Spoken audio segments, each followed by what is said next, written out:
विज्ञान दिवस के उपलक्ष्य में आप लोगों को बताया गया कि राष्ट्रीय विज्ञान दिवस क्यों मनाते हैं। Doctor CV. रमन के बारे में आपको बताया गया।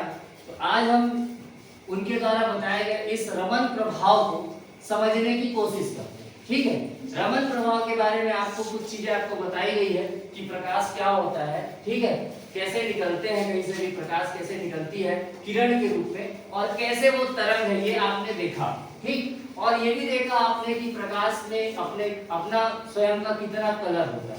ठीक है, यानी उस वर्णक्रम को कितने कलर होते हैं प्रकाश में, कितने रंग? 7 रंगों को नाम बता सकते हैं आप लोग? जी बताइए। बैगनी, जामुनी, नीला, हरा, पीला, नारंगी, लाल। ठीक है, अब उसके बाद हम आज प्रयोग से देखेंगे कि जब प्रकाश की किरण, ये प्रकाश की किरण के लिए हमने लाइट मोबाइल का टॉर्च लिया। अब ये प्रकाश की किरण आपको हमने बताया था कि ठोस क्या होता है, द्रव क्या होता है और गैस क्या होता है। ठीक है, तो क्लियर है? तो ये क्या है, ठोस है कि द्रव है कि गैस है? ठोस। तो प्रकाश जब किसी माध्यम से, प्रकाश की किरणें जब किसी माध्यम के पास जाती हैं और प्रकाश की किरणें उनसे टकराती हैं, ठीक, तो ये देख रहे हैं आप प्रकाश की किरण, और ये है ठोस माध्यम, दिखाई दे रहा है आपको? जी। तो जब टकराती है तो उन प्रकाश की किरणों में कुछ परिवर्तन होता है। ठीक, यहाँ पे आप देख पा रहे हैं पूरी प्रकाश की किरण सिर्फ कहाँ पड़ रही है, किसके ऊपर पड़ रही है, और ठोस का नाम क्या है? क्या इस प्रकाश की किरण उसके उस पर जा पा रही है? नहीं। इसीलिए उधर क्या बन रहा है? छाया। तो ये था प्रकाश का एक माध्यम ठोस में कैसा चल रहा है। ठीक है, अब हम देखते हैं प्रकाश अगर किसी दूसरे माध्यम, ये कौन सा माध्यम है?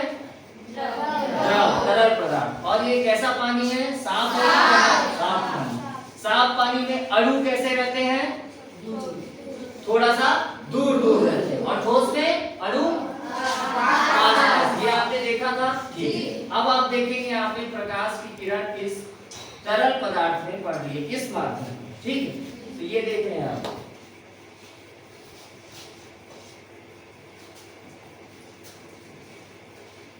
क्या छाया बन रही है? नहीं। और कांच भी दिखाई दे रहा है? जी। तो सामने भी इसका प्रभाव पड़ रहा है और पीछे भी इसका प्रभाव पड़ रहा है कि? तो ये अलग है कि नहीं उस माध्यम से? अलग है। यानी प्रकाश वही है, लेकिन माध्यम बदलने से इस प्रकाश की किरण के स्वभाव में, उसके नेचर में बदलाव आ गया, परिवर्तन आ गया। आगे कि नहीं आ गया? अब ये तो साफ पानी था, और हम लोग एक पानी रखे हैं जो कि गंदा पानी। अब दूध नहीं है ये, इसमें मैंने डेटॉल मिला दिया है। ठीक है, अब मेरे पास जो मिला स्कूल में मैंने मिला दिया। अब ये भी तो द्रव है, तरल है ना? तो अभी हमने देखा तरल में किस तरीके से प्रभाव पड़ता है, ये दिख रहा है ना, लाइट आर पार जा रही है। अब ये भी तरल है ना, और ये वही प्रकाश है कि नहीं? अब देखिए यही प्रकाश अब इस तरल माध्यम में जा रहा है। अब आप देख सकते हैं क्या दिखाई दे रहा है, कांच, या फिर उधर दीवार में ये दिखाई दे रहा है। पार हो रही है क्या प्रकाश की किरण? नहीं हो पा रही, रुक जा रही है। जी। और पीछे क्या बन रही है? छाया।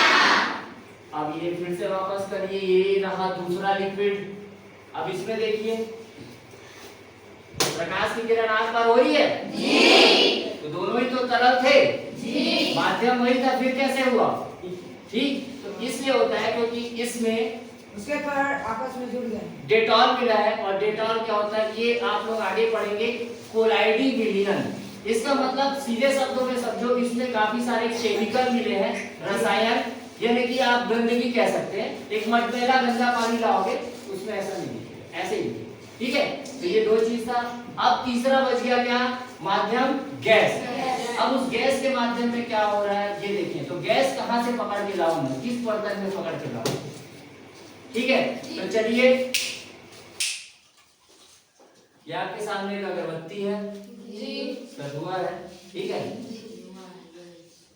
और ये रहा प्रकाश। ठीक है, इस प्रकाश में कहीं पे दिखाई दे रहा है वो धुआं? नहीं।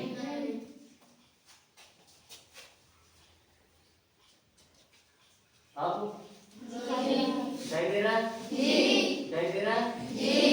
क्या ऊपर दिखाई दे रहा है? पे दिखाई दे रहा है प्रकाश की रोशनी में? लेकिन क्या धुआं यहीं तक है कि धुआं ऊपर भी जा रहा होगा? चलो देखते हैं, पकड़िए,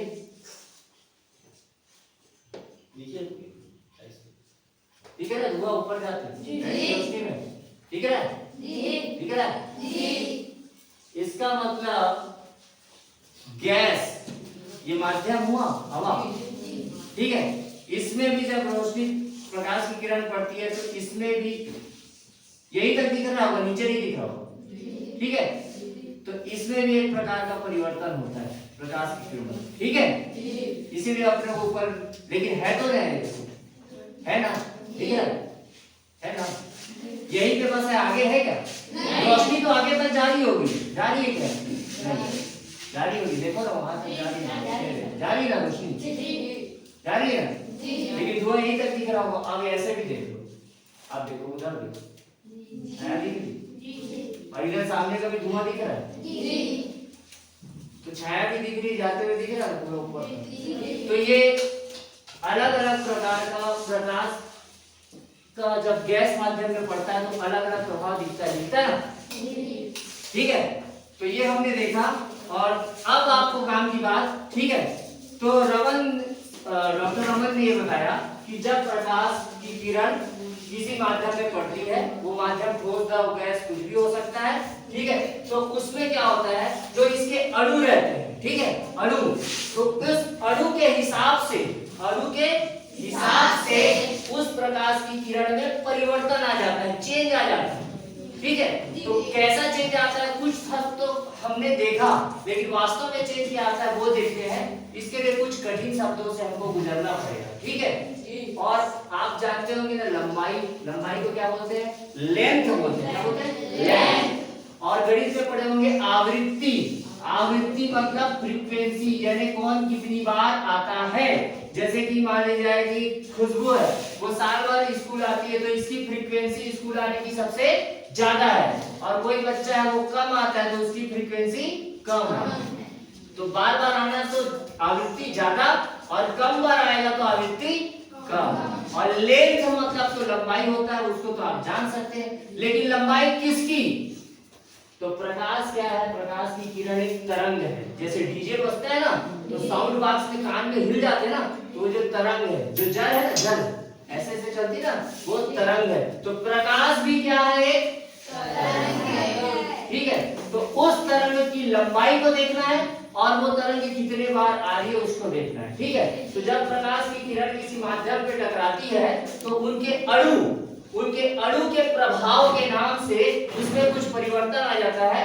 तो कुछ तरंग आपकी ऐसे चलने लगती है। ये सीधी रोशनी गई, टॉर्च की सीधी रोशनी इस पे टकराई, तो कुछ तरंग ऐसे हल्का सा मुड़ जाएगी, ऐसे दिख रहा है, ऐसे उड़ जाएंगे, ऐसे उड़ के ऐसे निकल जाएंगे, ये ऐसी तरंगें बना देंगे, ठीक है, हो गया।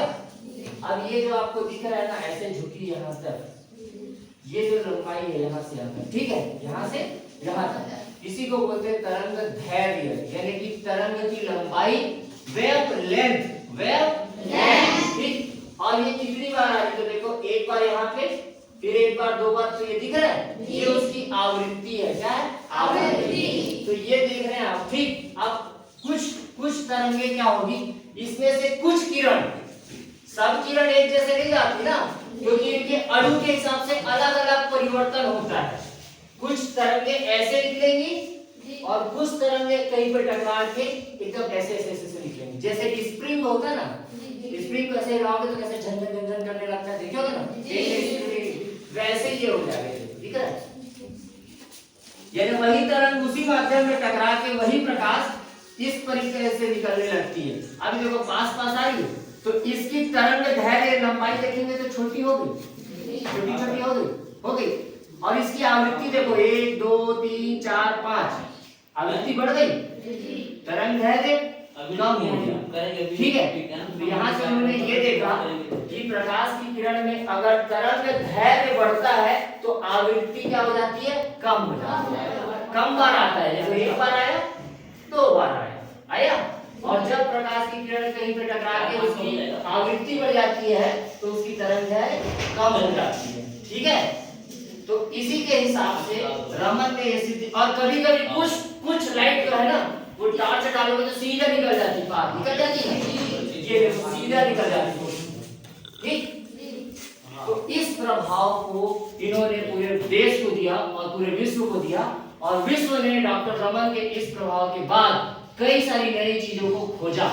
इन्होंने खोजा था इसलिए ये प्रभाव रमन प्रभाव है, और इसी प्रभाव के कारण किसी भी चीज की के अंदर जो अणु रहते हैं ना, उस अणु के गुणों के बारे में जाना जा सकता, ठीक। और जो इसको बोलते हैं आप लोग, जो वर्ग क्रम मैंने लिखा है ना हिंदी में, इसको बोलते हैं अंग्रेजी में स्पेक्ट्रम। क्या बोलते हैं? स्पेक्ट्रम। आप ऊंची कक्षाओं में जाओगे तो पढ़ोगे आप, स्पेक्ट्रम का इस्तेमाल करोगे आप, ठीक है। तो इसके बाद ही स्पेक्ट्रम का आविष्कार किया गया देखने का, ठीक है।